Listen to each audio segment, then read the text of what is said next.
함께 보실 할 말씀은 구약성경 역대하 32장입니다. 구약성경 역대하 32장 히스기야 왕의 마지막 그 치적에 대해서 나와 있는 부분인데요. 다 읽지는 않고요. 1절부터 8절까지만 봉독합니다. 구약성경 역대하 32장 1절부터 8절까지 구약성경 700쪽 전후를 보시면 되겠습니다.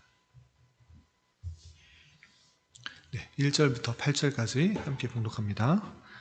이 모든 충성된 일을 한 후에 아수르 왕 산헤립이 유다에 들어와서 견고한 성읍들을 향하여 진을 치고 쳐서 점령하고자 한지라.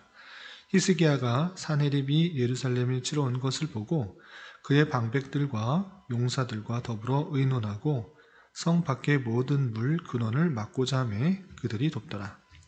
이에 백성이 많이 모여 모든 물 근원과 땅으로 흘러가는 시내를 막고 이르되 어찌 아수르 왕들이 와서 많은 물을 얻게 하리요 하고 히스기야가 힘을 내어 무너진 모든 성벽을 보수하되 망대까지 높이 쌓고 또 외성을 쌓고 다윗성의 밀로를 견고하게 하고 무기와 방패를 많이 만들고 군대 지관들을 세워 백성을 거느리게 하고 성문 광장에서 자기 앞에 무리를 모으고 말로 위로하여 이르되 너희는 마음을 강하게 하며 담대히 하고 아수르 왕과 그를 따르는 온 무리로 말미암아 두려워하지 말며 놀라지 말라. 우리와 함께 하시는 이가 그와 함께하는 자보다 크니 그와 함께하는 자는 육신의 팔이요 우리와 함께 하시는 이는 우리의 하나님 여호와시라. 반드시 우리를 도우시고 우리를 대신하여 싸우리라 하매 백성이 유다 왕 히스기야의 말로 말미암아 안심하니라. 아멘. 예, 감사합니다. 오늘 말씀 여기 보면은 역대 32장입니다. 32장에서는 히스기야의 마지막 치적에 대해서 설명하면서 그의 마지막에 어떻게 장사되었는지 히스기야의 마지막 부분이 나옵니다.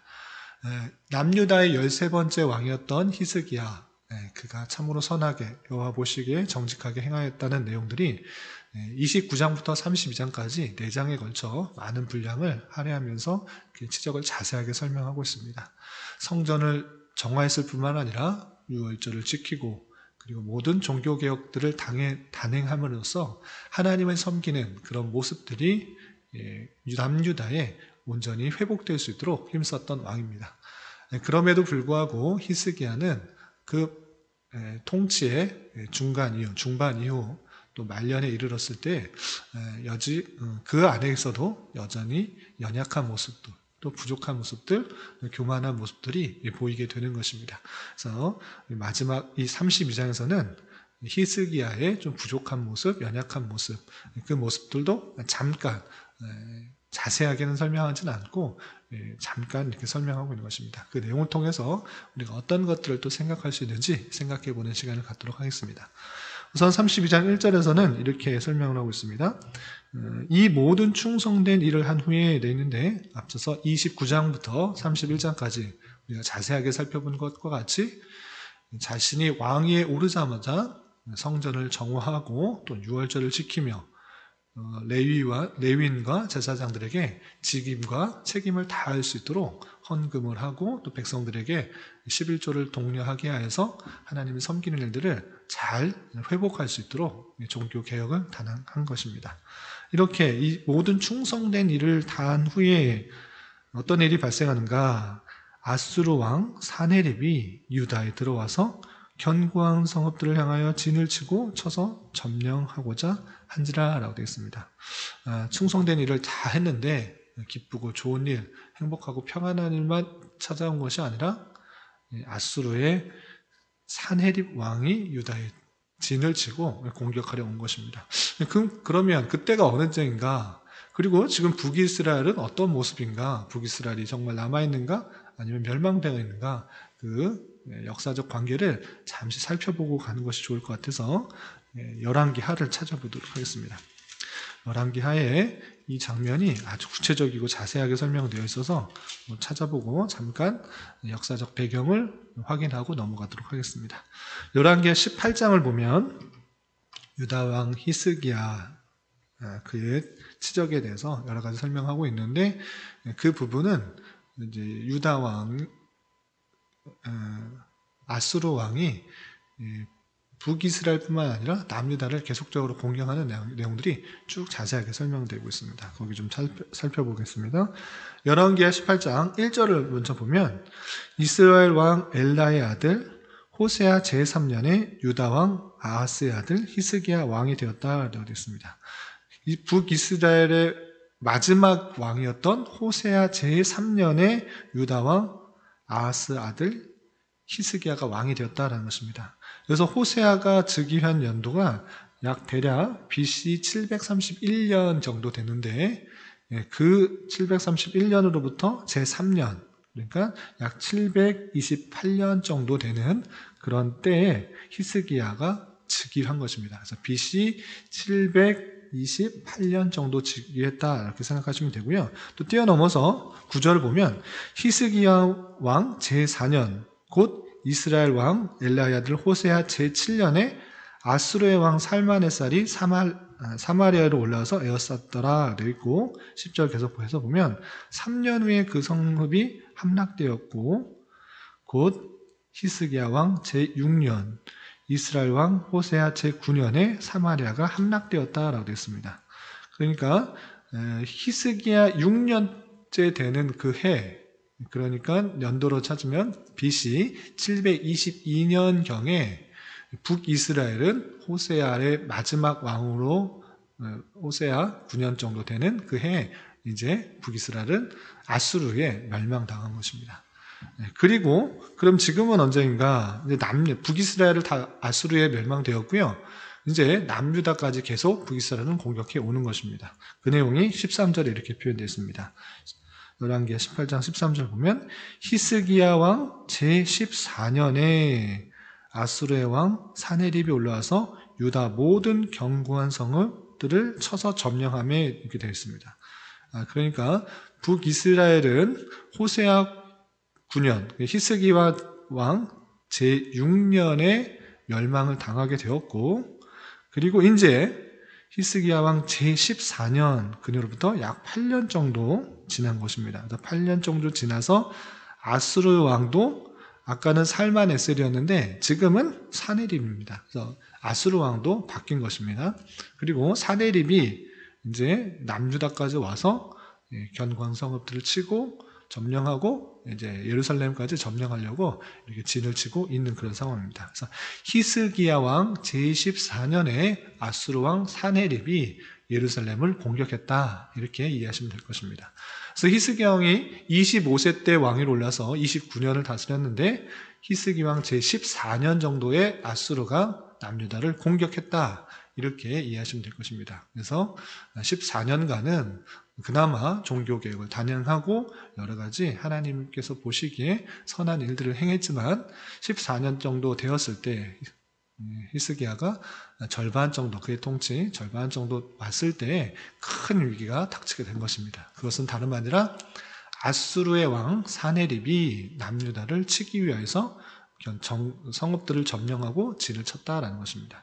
그렇게 되자 아수르가 세력을 점점 강화해서 남하해에서 북이스라엘도 멸망시키고 남유다까지 이제 공격해 오는 것입니다. 그럴 때 히스기야는 어떻게 했는가? 2절 이하 이렇게 표현되고 있습니다. 2절 보면 다시 역대하 32장으로 넘어와서 2절 이하 보면 히스기야가 사네립이 예루살렘을 치러 온 것을 보고 어떻게 했는가? 3절 그의 방백들과 용사들과 더불어 의논하고 성 밖의 모든 물 근원을 막고자 하며 그들이 돕더라. 물 근원을 성 밖에 있는 물 근원들을 그쪽의 사람들을 주지 않기 위해서 막았다라는 되어 있고요. 또 4절 보면 백성이 많이 모여 모든 물 근원과 땅으로 흘러가는 시내를 막고 이르되 어찌 아수르 왕들이 와서 많은 물을 얻게 하리오라고 하면서 그들이 얻을 수 있는 식수를 차단을 하려고 한 것입니다. 5절 보면 히스기야가 힘을 내어 무너진 모든 성벽을 보수하되 망대까지 높이 쌓고 또 외성을 쌓고 다윗성의 밀로를 견고하게 하고 무기와 방패를 많이 들고 군대 지휘관들을 세워 백성을 거느리게 하고 성문 관장에서 자기 앞에 무리를 모으고 말로 위로하여 이르되 너희는 마음을 강하게 하며 담대히 하고 아수르의 왕과 그에 따르는 온 무리로 말미암아 두려워하지 말라. 우리와 함께 하시는 이가 그와 함께하는 자보다 크니 그와 함께하는 자는 육신의 팔이요 우리와 함께 하시는 이는 우리의 하나님 여호와시라. 반드시 우리를 도우시고 우리를 대신하여 싸우시리라 하매 백성이 유다 왕 히스기야 말로 말미암아 안심하니라 라고 되어 있습니다. 그러니까 식수가 될 것들을 끊어버리고 또 비밀의 길 그리고 성벽들을 그리고 무기와 방패들을 많이 정비하여서 전쟁에 대비하는 것입니다. 그리고 수많은 군대가 예루살렘을 둘러쌀 것을 알고 그들의 마음들이 흩어지지 않도록 또 마음이 녹지 않도록 다시 한번 우리의 하나님이 그들의 신보다 훨씬 크고 능력이 있으신 분이시다라는 것들을 말로 위로하며 격려하여서 사기를 다시 또 진작시키는 그런 모습을 볼 수 있습니다. 그럼에도 불구하고 아수르 왕 사네립과 그의 부하인 그의 신하인 랍사게는 하나님을 모욕하면서 히스기야 말을 따르지 말고 그의 말을 믿지 말라고 유혹하고 또 조롱하고 비웃는 모습을 볼 수 있습니다.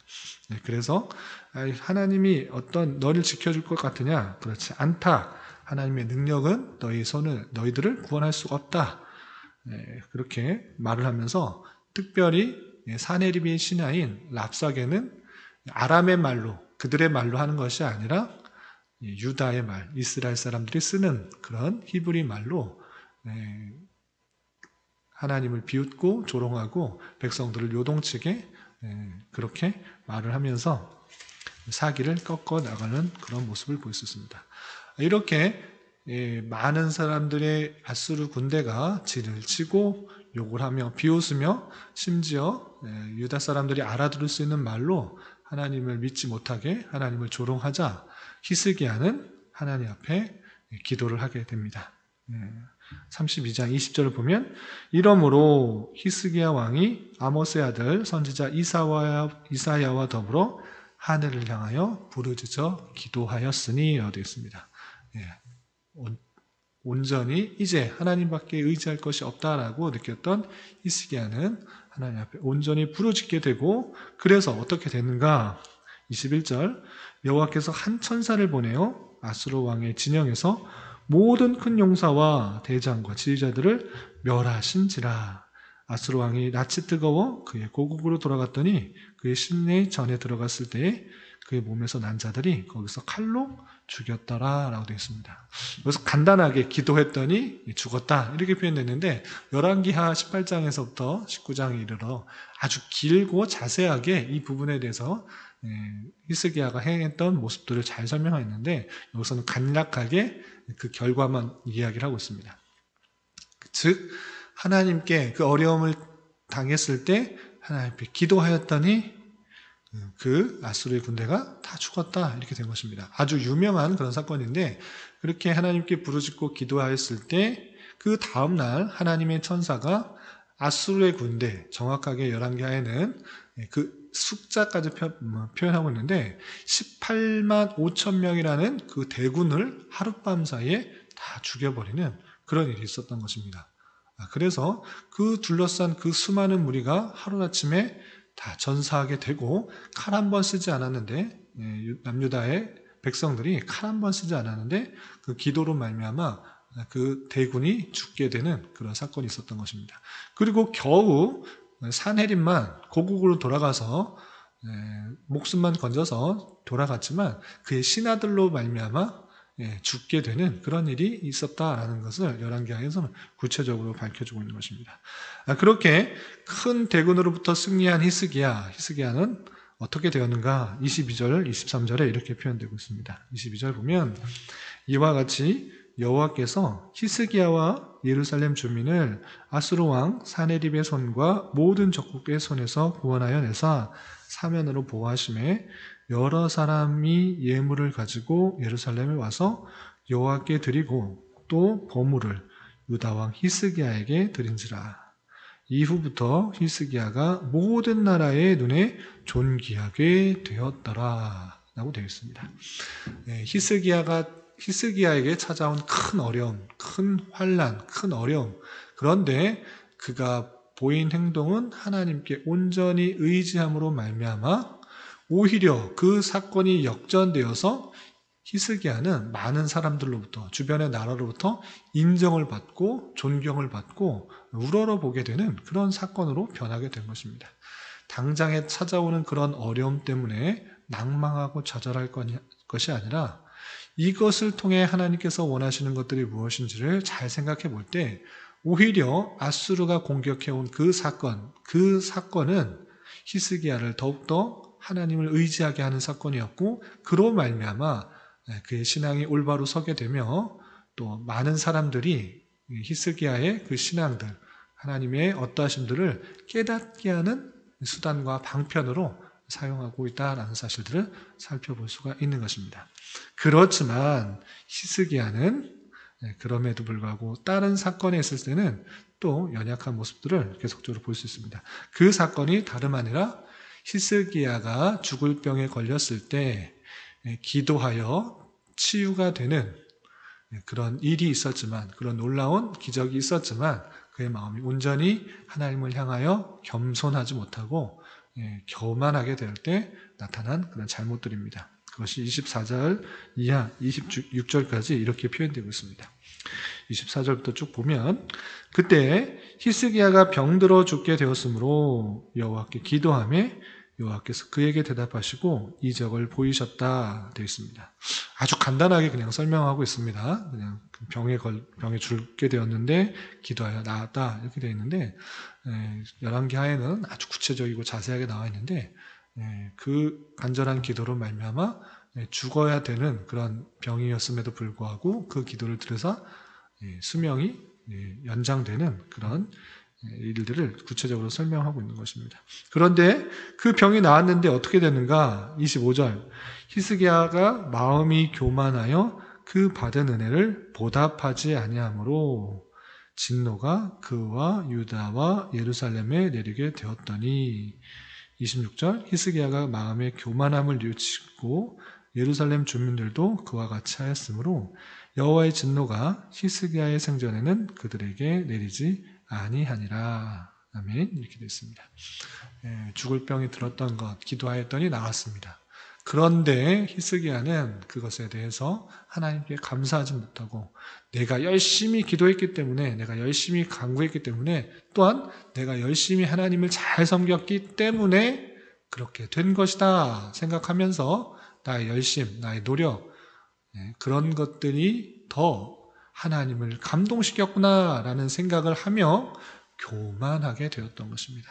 그래서 하나님 앞에 감사하지 않고 자신의 능력, 자신의 열심, 자신의 신앙을 강조하며 하나님의 은혜에 감사하지 아니함으로 말미암아 그 마음이 교만하여졌다라고 평가하고 있고, 그 교만한 마음으로 말미암아 어떤 진노가 내렸는가? 유다와 예루살렘에 진노가 내리게 되었다. 그 이후에 나오는 므낫세, 그것은 그 교만한 마음을 그대로 이어받은, 하나님을 올바로 높이지 못한 그 교만한 마음을 그대로 이어받은 므낫세가 통치함으로 말미암아 아주 히스기야가 선하게 하나님을 섬기는 그런 모든 행동들이 완전히 수포로 돌아가고 우상을 더욱더 심하게 숭배하는 그런 일들로 말미암게 된 것입니다. 히스기야가 참 교만한 그런 마음들이 있음으로 말미암아 맞게 되는 그런 진노는, 그런 하나님의 그 심판은 더욱더 큰 모습으로 다가오게 되는 것입니다. 이런 말씀을 대하면서 우리는 어떤 것을 생각해야 될 것인가 라고 했을 때, 히스기야 통치 중반 이후에 또 말년에 이르기까지 찾아온 큰 시험 2개가 있었던 것입니다. 첫 번째는 아수르의 공격이었습니다. 두 번째는 그에게 죽을 병에 다가온 것이었습니다. 그런데 그가 행한 그런 모습들 가운데 있어서는 그 모습들, 아수르가 찾아온 것, 죽을 병에 든 것, 그때 당시에는 그것이 너무나 크고 너무나 어렵고 너무나 힘든 문제였지만 하나님 보시기에는 그 모든 것들이 히스기야를 테스트하기 위한 히스기야를 시험하기 위한 또는 히스기야를 신앙의 모습들을 확인하기 위한 하나님의 방편일 수 있다라는 사실들을 해야 되는 것입니다. 왜? 아수르가 쳐들어왔을 때 히스기야가 기도함으로 말미암아 그 수많은 군대가 죽었을 뿐만 아니라 그것으로 말미암아 히스기야의 신앙이 드러나게 되었고 또한 많은 사람들이 오히려 히스기야를 우러러보며 하나님의 영광과 하나님의 위엄을 바라보게 되는 수단으로 사용했다라는 것입니다. 그리고 그 이후에 있는 그 사건, 히스기야가 병들어 죽었을 때 그것을 낫게 해 주었지만 그가 교만하여져서 하나님께 은혜를 갚지 않고 하나님께 감사하지 않은 그런 모습들이 있을 때 그 죽음과 같은 그런 상황들을 어떻게 대처하느냐에 따라서 그 모습들이 온전하게 드러나느냐 또 드러나지 않느냐를 시험하고 있다라는 사실들을 잘 알아야 될 것입니다. 그래서 오늘날 우리에게도 찾아오는 그런 사건들, 내가 감당하지 못할 것 같은 그런 상황들, 사방이 우겨쌈을 당하는 것과 같은 그런 상황들, 예기치 못한 그런 상황들, 낯선 상황들이 찾아올 때 하나님께 원망과 불평과 좌절과 낭망을 하는 것이 아니라 이것 또한 하나님께서 나의 신앙을 확인하시고 나의 신앙을 점검하기 위한 하나님의 테스트는 아닐까, 하나님의 시험의 관문은 아닐까 생각하며 온전히 하나님을 의지하고 하나님께 나아가고 하나님을 붙들기 위한 수단과 방편을 삼아야 될 것이고 이 일의 해결이 내 생각과 내 뜻대로 비록 되지 않을지라도 그것을 통해서 하나님께서 원하시는 것들이 무엇인지를 발견할 수 있어야 될 것이고 일이 더욱더 잘 해결되었다고 하면 온전히 하나님만 드러나고 하나님의 영광만이 드러나고 하나님의 은혜와 사랑만이 드러나도록 우리가 삶을 살아야 될 것입니다. 내가 열심히 행했기 때문에, 열심히 봉사했기 때문에, 열심히 하나님을 섬겼기 때문에 그것이 드러나는 것이 아니라 나의 부족함과 연약함에도 불구하고 나의 기도를 들으시고 나를 통해서 하나님께서 역사하신다는 사실들을 기억하며 살아가는 것이 마땅한 성도의 자세라는 사실들을 잊지 말아야 될 것입니다. 오늘 하루 살아가실 때 또한 남은 한평생 살아가실 때 낯설고 또 힘든 어려운 상황이 찾아올 때 이것 또한 하나님께서 나에게 주시는 시험이요 관문인 줄 알아 하나님을 더욱더 의지하는 수단으로 삼아야 될 것이고 또 그것을 통하여서 하나님의 영광과 하나님의 자비와 하나님의 통치와 섭리가 사랑이 잘 드러나도록 우리 삶을 겸손히 잘 단속하며 살아야 될 것입니다. 이런 은혜가 저와 여러분 우리 모두에게 있기를 진심으로 기원합니다. 기도하겠습니다. 하나님 아버지 감사합니다. 오늘 말씀을 통해 히스기야가 아수르의 군대가 쳐들어왔을 때 하나님께 기도하여 적국의 손에서 구원의 냄을 받았지만 병들어 죽게 된 것이 나았을 때는 마음이 교만하여 하나님께 은혜를 보답하지 아니하는 실수하는 것들을 살펴보았습니다. 이처럼 때때로 닥치게 되는 낯선 사건들과 환경이 찾아오게 될 때 단순히 그 위기를 모면하는 데 그치지 않게 하여 주시고 하나님께서 우리에게 주시는 시험이요 우리를 연단시키시려는 방편인 줄 알아 더욱 겸손히 주님께 부르짖고 나아가며 하나님께만 영광을 돌리며 그 은혜에 감사 찬송하게 하여 주시고 오직 하나님의 힘으로 살아가는 존재임을 만방에 잘 드러내며 살아갈 수 있도록 인도하여 주시옵소서. 주님, 코로나가 계속적으로 크게 확산되고 있습니다. 주님, 저희들을 긍휼히 여겨주시고 진노 중이라도 자비를 베풀어 주시옵소서. 코로나로 인하여 예배와 여러 가지로 함께 모인 여러 가지 모임들이 제한되고 있습니다. 모든 백성들과 교회들이 방역 지침들을 잘 준수하여 이런 사태가 안정화되는데 모두 힘을 쏟게 하여 주시고 주님 바라옵기는 너무 오래지 않아 주님께 찬양하며 또 주님께 경배하며 주님을 예배하며 성도 간에 서로 힘이 되어주고 위로가 되어주는 일상적인 교제의 신앙생활이 하루속히 회복될 수 있도록 은혜를 베풀어 주시옵소서. 모두가 그때를 소망하며 각자의 처소에서 주님의 뜻을 구하고 또 그 뜻에 순종하며 살아가게 힘쓰게 하여 주시고 특별히 이 나라의 위정자들을 붙들어 주사 바른 정치와 정책들의 결정으로 온 나라의 백성들이 자유와 민주와 평화 속에서 올바른 삶을 살아가는 데 부족함이 없도록 인도하여 주시옵소서. 또한 우리 교회를 이곳에 주님께서 세워주셨사오니 예비하신 영혼들을 주님께서 보내주시고 진리의 말씀, 생명의 말씀으로 힘을 얻고 위로를 얻어 주님의 교회를 함께 온전히 세워나갈 수 있도록 인도하여 주시옵소서. 주님, 교회 내 육체적으로, 경제적으로, 가정적으로 다니는 직장으로 말미암아 여러 가지 어려움과 아픔이 있는 지체들이 있습니다. 그들과 함께하여 주시고 위로하여 주시며 회복시켜 주사 하나님의 선하신 손길들을 깊이 경험할 수 있는 기회 되게 하여 주시옵소서. 오늘 저녁에 있는 금요 기도의 시간에도 함께하여 주셔서 주님의 뜻을 올바로 깨닫고 주님의 뜻만 간구하는 풍성한 은혜의 시간이 되게 하여 주시옵소서. 이 시간 각자 간절히 간구하는 기도 제목 주님께서 들으시고 가장 선한 것들로 응답하여 주시옵소서. 예수님의 이름으로 기도드리옵나이다. 아멘.